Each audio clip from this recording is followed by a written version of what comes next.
Hello everyone, আজকে আপনাদের জন্য আবারও নিয়ে এসেছি একটি নতুন ডায়াগ্রামের মাধ্যমে আপনারা জানতে পারবেন কিভাবে how to make 12 volt battery charger circuit diagram তৈরি করা হয়। চলুন দেখে নিই।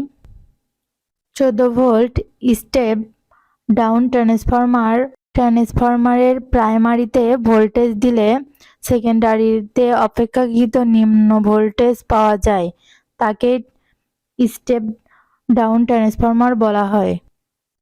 LED light emitting diode 100 microfarad 25 volt capacitor diode, এটি পাওয়ার ইলেকট্রনিক ডিভাইস হিসেবে ব্যবহার করা হয়। সিরামিক ক্যাপাসিটর 0.01 মাইক্রোফ্যারাড ব্যাটারি, এটি বৈদ্যুতিক শক্তি গ্রহণ করে ও সাপ্লাই করে। 1 kilo 1 watt resistor 220 volt input supply, positive line down ট্রান্সফরমারে কানেকশন দেওয়া হলো।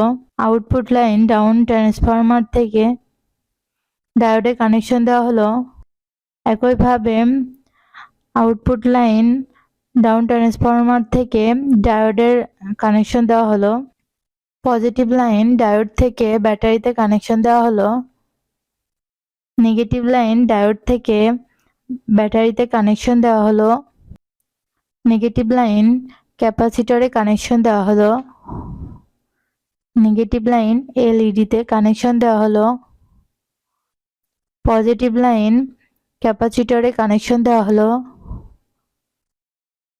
পজিটিভ লাইন রেজিস্টরে কানেকশন দেওয়া হলো। রেজিস্টর থেকে পজিটিভ লাইন এলইডিতে কানেকশন দেওয়া হলো। আউটপুট লাইন সিরামিক থেকে নেগেটিভ লাইনে কানেকশন দেওয়া হলো। আউটপুট লাইন পজিটিভ লাইনে কানেকশন দেওয়া হলো। এই ডায়াগ্রামটি পুরোপুরি সম্পূর্ণ হয়েছে। এভাবে আপনারা আপনাদের বাসা বাড়িতে তৈরি করতে পারবেন। ধন্যবাদ।